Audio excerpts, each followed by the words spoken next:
안녕 친구들. 주식하는 전선쟁이 주식공무원 쌤이야. 어저께 우리나라를 비롯한 그 미국 증시가 실적 시즌에 돌입을 했잖아. 이렇게 우리나라에서는 삼성전자가 뭐 깜짝 실적을 내더니 이번에 간밤에 미국 시장에서는 금융 관련 주들이 깜짝 실적을 내면서 주가를 끌어올리더라고. 일단 이번 금융주들의 호실적이 놀라운 이유는, 그동안의 무역 분쟁 기간 동안에, 어려운 환경이었음에도 불구하고, 시장의 기대치보다, 높은 실적을 기록했기 때문인데, 대형 은행주인 뭐 JP모건, 시티그룹이 깜짝 실적을 공개하면서 강세를 보였고, 웰스파고도 순이익은 부진했지만, 영업수익이 이제 급증하는 바람에 상승을 했어. 여기에 그 존슨앤존슨 역시 시장 기대치를 훨씬 더 상회하는 그런 실적을 냈지. 이 앞으로도 그 기업들의 실적 발표는 지속될 텐데, 이런 어떤 지금 현재까지의 상황을 보아하면, 대기업들의 실적 전망이 그렇게 썩 좋지만은 않아. 당연히 그 미중 무역 분쟁의 여파가 당연히 있을 거라는 거지. 그리고 이번에 3분기 실적이 좋지 않게 나오게 되면 미국 대기업들의 기업 실적이 세 분기 연속해서 안 좋게 나오는 것인데, 뭐 이 정도는 미리 예상이 가능한 거니까 실질적으로 실적이 좋지 않게 나오더라도 크게 동요하지 않았으면 좋겠어. 특별한 호재가 없는 상황에서 특별한 악재였던 미중 무역 그 분쟁이 어떤 스몰 딜 가능성이 높아짐에 따라서 시장의 반응이 상승 쪽으로 기울었다고 보면 크게 틀리지 않을 거야. 여기에 그 유럽과 영국의 블랙시트 합의안 도출이 임박했다는 소식이 도출되면서 유럽 시장도 이제 크게 상승을 했는데, 사실은 16일까지 이번 주까지 합의안이 도출이 안 되면 내년 1월 달까지 그 영국 의회는 브렉시트 합의를 연장하기로 했는데, 보리스 총리는 그런 거 없다, 그냥 노딜이라도 탈퇴하겠다, 이렇게 강경한 어떤 자세를 보이면서 지금까지의 불안한 정국을 만들었는데, 이게 어느 정도 좀 완화가 되는 그런 모습을 보이고 있어. 물론 의회 승인이 남아 있고, 또한 이제 또 막판에 이런 것들은 뭐 정치적이라든지 어떤 기술적 문제로 인해서 뒤집어지는 경우들이 많잖아. 그렇기 때문에 그런 부분들에 대해서는 아직 좀 주의를 해야 할 것 같고, 하지만 같은 상황을 어떻게 판단하느냐에 따라서 투자 타이밍과 투자 방법은 크게 방향이 결정이 될 텐데, 주식공무원 같은 경우에는 일단 우리나라의 절대적인 주식 가치인 PBR에 좀 집중을 하고 있어.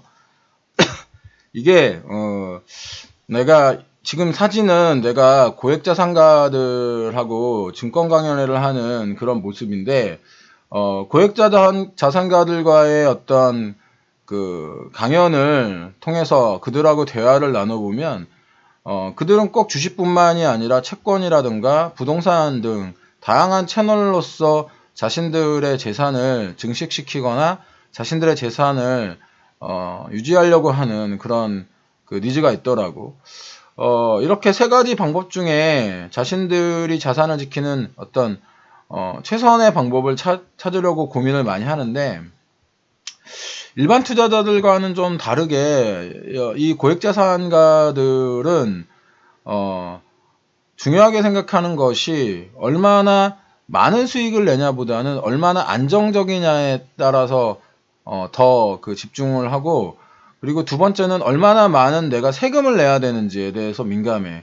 그리고 그 세금을 어떻게 회피해야 되는지 이런 것에 대해서도 고민들을 많이 하더라고.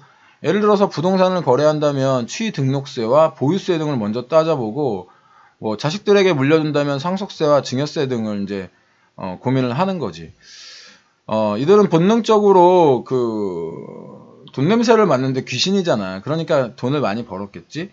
주식 투자를 하는 데 있어서 이들이 중요하게 생각하는 수치는 바로 PBR인데, PBR은 주가 주당 순자산을 비교해서 뭐 주당 순가산자치를 주가를 주당 순가산자치로 이제 나누는 거야. 그래서 주가가 뭐 순자산, 뭐 자본잉여금이라든지 자본금이라든지 이익잉여금의 합계라든지 이런 것들에 비해서 한 주당 몇 배로 거래되느냐 이것을 나타내는 건데 보통 1이 기준이 되고 1 이상이면 고평가, 1 이하면 저평가인데 지금 현재 그 우리나라 코스피가 예전에도 내가 시황에서 몇 번 이야기해 주었지만 잊어버렸을까봐 다시 까먹었을까봐 다시 이야기해 주는 거야. 우리나라의 그 PBR은 현재 1 이하야. 1 이하라는 것은 2009년 서프라임 모기지 사태 때 우리나라가 1 이하를 기록한 적이 있거든. 그때와 거의 비슷한 수준이라는 거지. 근데 그때는 금융위기였고 지금은 그렇지는 않잖아. 내가 또 그 고점에서 어떤 이런 그 약세 신호가 나타나면 완전 고점은 아니다 이런 얘기를 했거든. 근데 이제 뭐 뉴스에 안 좋은 뉴스들이 많이 나오니까 투자자들은 좀 투자를 하는 데 있어서 고민스러운 거지.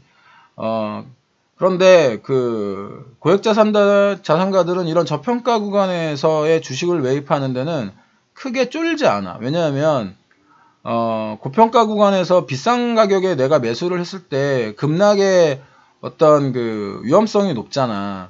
그런데 저평가 구간에서 주식을 산 거라서 어느 정도 내가 여유와 시간을 가지고 기다리면 수익을 낼 가능성이 높다는 거지. 주식 공무원 역시 여러분들한테 종목을 추천할 때 고평가되어 있는 종목보다는 저평가되어 있는 종목을 매수 추천하길 권하잖아. 그런데 이런 종목들이 뭐 짧게는 한 달, 길게는 뭐 6개월에서 1년 정도까지도 저평가 구간을 만들어내는 상황도 발생을 해. 그런데 중요한 건 이런 비중 조절만 잘 지켰다고 한다면 이런 종목들은 거의 대부분 다 오른다는 거야.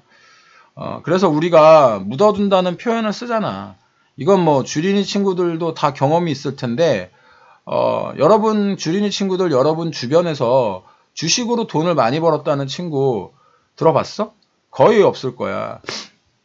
주식해서 망했다는 친구들은 많지.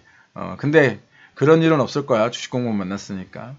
근데 여러분들 주변에서 집 사가지고 돈을 벌었다는 친구들은 제법 있을 거야. 이게 무슨 차이라고 생각해? 이유에 대해서 한번 생각을 해본 적 있어? 이유에 대해서 한번 생각을 해봐. 그건 바로 매매하고가 쉽고 어려움의 차이도 분명히 있다는 거지. 부동산은 내가 매일매일 가격을 체크하지 않잖아. 그리고 집값이 조금 오르거나 집값이 조금 떨어졌다고 해도 내가 그 매매를 쉽게 하지 않아. 바로 매도하고 바로 매수하고 이런 경우를 안 한다는 거지. 그러다 보니까 나도 모르게 시납으로 집값이 오르잖아. 집값이 오르다 보니까 당연히 나는 돈을 번 그런 케이스인 거지. 당연히 내가 투기 지역으로 급등한 매물만 쫓아다니는 그 투기꾼이라는 어떤 추격 매수만 하지 않았다면 부동산 투자는 인플레이션 투자이기 때문에 통화 가치가 떨어지게 되면 당연히 현물 가치는 오르는 그런 인플레이션 투자인 거지. 반대로 주식 투자는 좀 이렇지. 중장기적 관점에서 투자를 했다고 본인은 생각을 하지만 매일매일의 뉴스라던가 이런 것들 때문에 흔들리고 거의 매일매일 주가를 체크를 해. 이 매일매일 주가를 체크를 요즘에는 매일매일보다 거의 뭐 매시간 주가를 체크를 한다는 게 더 맞는 거지. 또 일하는 컴퓨터 창에 띄워놓고 몰래 본다던가 이렇게 계속해서 주가를 주시를 해. 그러다가 조금 오르면 팔고 또 조금 내리면 팔고 이런 것들을 반복을 하다 보면 매매는 많은데 실질적으로 주식을 해서 돈을 버는 그런 상황은 굉장히 적은 거야. 또 당연히 일상은 더불어 힘들어지는 거지. 일상과 수익을 모두 얻으려면 중장기적인 안목이 필요해. 그리고 내가 원하는 시간에 싸워야 또 이길 확률도 높아지잖아. 오늘 이제 그래서 우리가 뭐 중요한 것들은 알람을 설정해 놓고 미리 메모를 해 놓고 이런 건데, 주식 공무원이 여러분들한테 어떤 매도 매수 타이밍을, 그러니까 시장을 감시하면서 여러분들한테 매도 매수 타이밍을 주면 여러분들이 그것에 맞춰서 어떤 매매를 하면 확률이 훨씬 높았던 것을 여러분들도 기억을 할 거야. 우리 시장 어제 세계 증시에도 불구하고 좀 강한 모습을 보였지만 중국 지표가 좋지 않게 나오면서 조금 하락을 하더라고. 오늘 금통위가 우리나라에서 있어. 주식공무원이 어저께도 얘기했다시피 금리 인하 확률이 상당히 높아. 금리 인하가 뉴스에 나오면 다시 한번 우리나라 증시가 탄력을 받을 수 있을 거라고 생각을 하고, 그러니까 우리는 노저울 준비를 하자고. 아무 때나 막 5분 대기 타고 그러지 말고 말이야. 주식공무원 열심히 도와줄게. 오늘도 따박따박 수익 한번 내보자고. 그러려면 주식공무원 채널 추천, 구독, 좋아요, 알람 설정까지 해놔야겠지. 아침 일찍 일어나서 여러분들 위해서 이렇게 좋은 글 쓰고 있으니까 여러분들도 추천, 구독, 좋아요, 알람 설정까지 꼭 부탁하고, 궁금한 점 있으면 댓글로 남겨놔. 친절하게 댓글 달아줄게. 오늘 하루도 성공 투자하고 항상 응원할게. 주식공무원이 여러분 주린이 친구들 등 뒤에서 밀어주고 있다는 거 항상 기억하고, 지금까지 따박따박 수익률의 주식공무원 쌤이었어. 여러분 빠이빠이 짜이젠.